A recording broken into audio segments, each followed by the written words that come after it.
Good morning, students. How are you? I hope you are fine. Today we are learning about lesson number 2 question answer.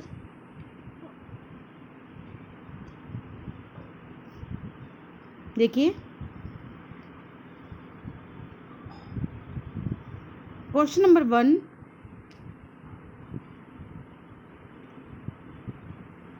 लेखिका बचपन में इतवार की सुबह क्या क्या काम करती थी? क्या क्या काम करती थी लेखिका बचपन में इतवार की सुबह अपने मोजे धोती, फिर जूते पॉलिश करके उसे कपड़े या ब्रश से रगड़कर चमकाती थी। क्या करती थी कि वो इतवार यानी कि रविवार संडे को सुबह अपने मोजे धोती थी और फिर जूते पॉलिश करके उसे कपड़े से या ब्रश से रगड़कर चमका देती थी। संडे को ये काम करती थी यानी इतवार को। सेकंड नंबर देखो, मैं तुम्हें बताऊंगी कि हमारे समय में तुम्हारे समय में कितनी दूरी हो चुकी है। इस बात के लिए लेखिका क्या उदाहरण देती है? लेखिका अपने समय से आज के समय की दूरी को दर्शाने के लिए कई उदाहरण देती है। वह कहती है कि उन दिनों रेडियो और टेलीविज़न की जगह क्या होता था?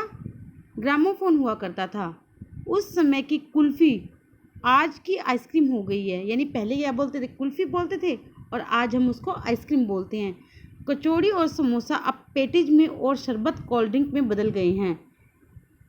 उनके समय में कोक नहीं, लेमनेड विंडो मिलती थी। क्या मिलता था उस समय में? कोक नहीं मिलती थी, लेमनेड विंडो मिलता था। और हम पहले टाइम में कचौड़ी समोसा मिलता था, अब उनको क्या बोलते हैं? पैटीज बोलते हैं।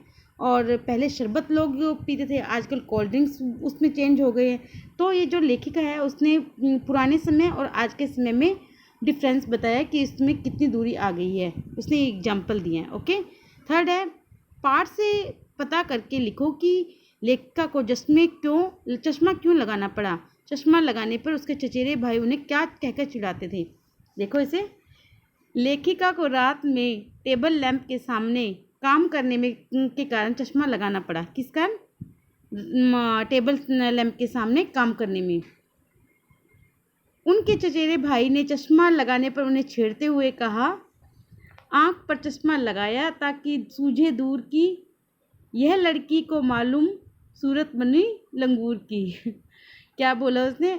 आँख पर चश्मा लगाया ताकि सूझे दूर की, यह न लड़की को मालूम सूरत बनी लंगूर की। ये उसका भाई उसको कहकर चिढ़ाता था। ओके। क्वेश्चन नंबर 4 देखो, लेखिका अपने बचपन में कौन कौन सी चीज़ें मजा ले लेकर खाती थी?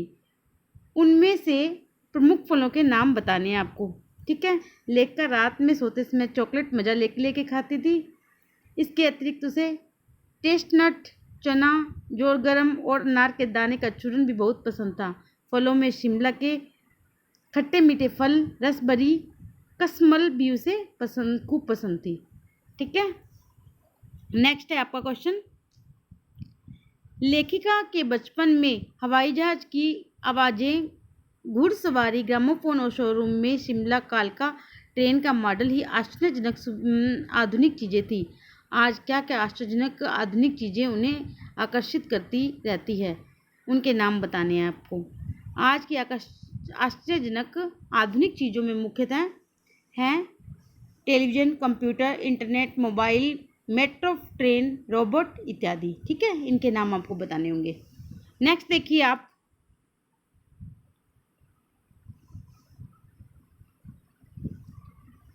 सन 1935 और 40 में लगभग लेखिका का बचपन शिमला में अधिक दिन गुजरा। उन दिनों के शिमला के विषय में जानने का प्रयास करो। सन 1935-40 में शिमला का जो चित्र लेखिका ने अपने संस्मरण में खींचा, उसे देखते हुए ऐसा लगता है कि शिमला उस वक्त भी बहुत खूबसूरत शहर था। छोटी छोटी पहाड़ियों से घिरा शहर, चढ़ाई चढ़कर गिरजा मैदान पहुंचना, उतरकर माल जाना, यह सब सुखद लगते होंगे। शाम के धुंधकते में गहराते पहाड़, रिज पर बढ़ती रौनक, माल की दुकानों की चमक, स्कैंडल पॉइंट, ये सब शिमला की खूबसूरत की झलक दिखाते हैं। किस चीज़ की? वहाँ पर क्या था? छोटी छोटी पहाड़ियों से घिरा हुआ शहर था। चढ़ाई करते वक्त वहाँ पर गिरजा के मैदान में पहुँच जाना, उतर कर माल लेने चले जाना, ये सब उनको क्या लगते? बहुत अच्छे लगते थे। शाम के समय क्या हुआ है, गहराते हुए पहाड़ है, रिज पे बढ़ती हुई रौनक और जो माल की दुकान है उसकी चमक, कैंडल पॉइंट आदि क्या है जो शिमला की खूबसूरती है वो उसकी झलक देखने को मिलती थी। लेखिका ने, सेकंड नंबर क्वेश्चन देखो, लेखिका ने इस संस्करण में सर्वर के माध्यम से अपनी बात बताने की कोशिश की है, लेकिन सर्वर का कोई परिचय नहीं दिया। अनुमान बताओ कि सर्वर कौन हो सकता है।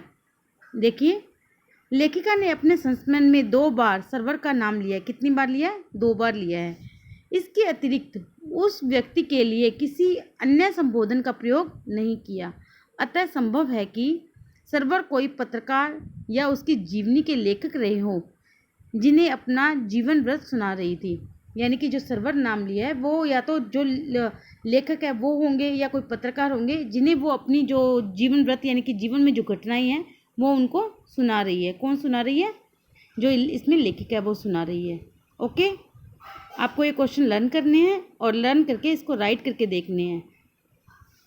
Thank you, have a nice day.